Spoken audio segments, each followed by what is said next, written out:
Porto Gruaro, stamani i gruppi consigliari di maggioranza, con il sindaco Antonio Bertoncello ed altri colleghi sindaci, hanno organizzato davanti all'ospedale San Tommaso dei Battuti un presidio per testimoniare la volontà tesa a salvaguardare i servizi sociosanitari del portoguarese. Presenti all'iniziativa, oltre ad alcuni esponenti del Partito Democratico e di rappresentanti delle associazioni, anche un discreto numero di cittadini. Insomma, l'opposizione non può certo dire che non c'era un cane a questo presidio.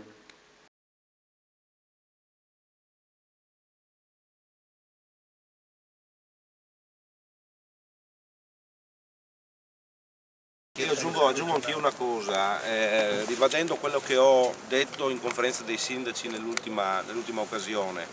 Io spero di essere inserito come componente all'interno della conferenza con dei colleghi che abbiano la capacità e la dote, che dovrebbe essere la dote di un buon amministratore pubblico, di un buon politico, di capire quali saranno le esigenze della sanità sociosanitarie del Veneto orientale da qui a 10, 15, 20 anni. Questa dovrebbe essere la capacità. L'obiettivo è questo, trovare le soluzioni migliori per garantire ai nostri cittadini la migliore qualità sociosanitaria.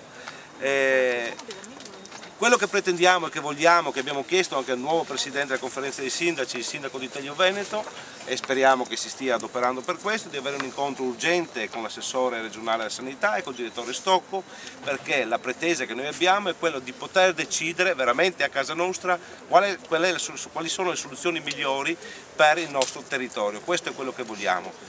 Voglio solo evadere un attimino al discorso sanitario, perché questo modus operandi lo troviamo per quanto riguarda il piano energetico regionale, che non siamo coinvolti sotto questo aspetto, per quanto riguarda le infrastrutture, e sto parlando di TAV, per quanto riguarda la sanità. Il modus operandi è lo stesso, si incalano decisioni dall'alto senza coinvolgere i rappresentanti istituzionali del territorio. Noi vogliamo portare la nostra voce, la voce dei nostri cittadini all'interno di queste istituzioni per trovare soluzioni migliori. Questo è quello che vogliamo e chiediamo con forza.